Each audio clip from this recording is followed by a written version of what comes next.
I si la nostra idea d'ordre fos, en realitat, una forma de caos?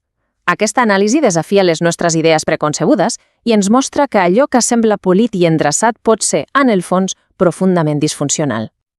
Per començar, anem a analitzar una imatge que gairebé tothom associa amb l'ordre, amb el control humà. Mirem aquesta gespa. Impecable, oi?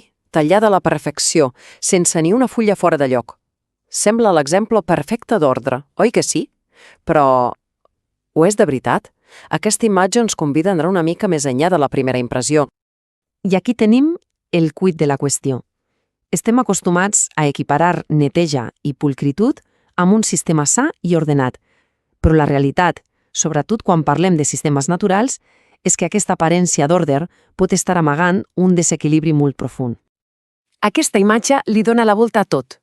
A l'esquerra, la percepció, una gespa neta controlada. Però a la dreta, la realitat funcional. Des d'un punt de vista energètic, és un caos. Per què? Perquè necessita una quantitat brutal d'energia externa, aigua, fertilitzants, la feina del taller-gespot, només per existir, i pràcticament no produeix res a canvi. És bàsicament un sistema de desordre que mantenim artificialment. Aleshores, si la pulcritud no és el que defineix l'ordre, què ho fa? Doncs bé, per entendre-ho de veritat, hem de canviar el focus, deixar de mirar l'aparència i començar a mirar la funció. El veritable ordre, que de fet podríem anomenar harmonia, apareix quan totes les parts d'un sistema col·laboren de manera beneficiosa. Pensem en connexions positives, en un equilibri que genera producció que dona rendiment. La clau no és com es veu, sinó com funciona. El caos, en canvi, no és necessàriament un garbuix visual, és, en essència, un desequilibri. És el que passa quan un sistema es torna disfuncional, malgasta energia i els seus components simplement no treballen bé junts. I què pot portar un sistema al caos? Doncs hi ha 4 factors principals: un excés o una manca d'algun element clau, com aigua o nutrients. El caos també pot venir de les connexions, ja sigui per forçar-ne massa entre parts que no liguen bé o per falta dels vincles que sí que calen. I finalment, per la introducció d'un element salvatge, que ho trasbalsa tot.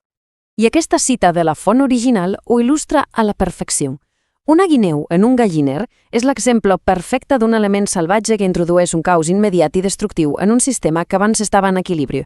És una imatge senzilla, però molt, molt potent. Ara que tenim les definicions més clares, passem a veure com es manifesta tot això en el model definitiu d'un sistema ordenat, el que ens ofereix la mateixa natura. Aquesta taula és molt reveladora. Comparem-los una mica.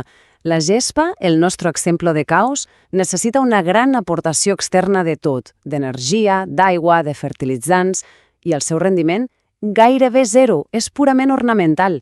Ara mirem la selva tropical. És autosostenible en tot, se manté sola i produeix en abundància. Un sistema és un pou sense fonts d'energia, l'altre una font de riquesa. I aquesta idea és clau, A primera vista, una selva pot semblar un emboli de plantes, un caos, però aquesta complexitat visual amaga un sistema d'ordre perfecte, on cada element té el seu paper i la productivitat és massiva. L'aparència, un cop més, enganya. Per tant, la conclusió és clara. La veritable mesura de l'ordre no és com de polit es veu un sistema, sinó què produeix. El rendiment, la sostenibilitat, l'eficiència energètica. Aquests són els indicadors reals d'un sistema harmoniós i ben ordenat. Amb aquest canvi de perspectiva, el que guanyem és una eina completament nova per observar i entendre el món que tenim al voltant. Llavors, com es pot aplicar tot això? És bastant senzill.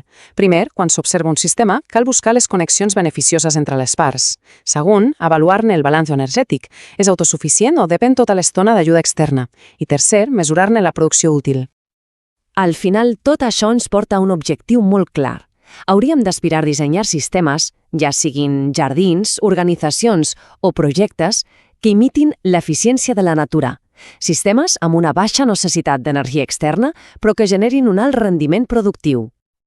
I amb això arribem a la reflexió final.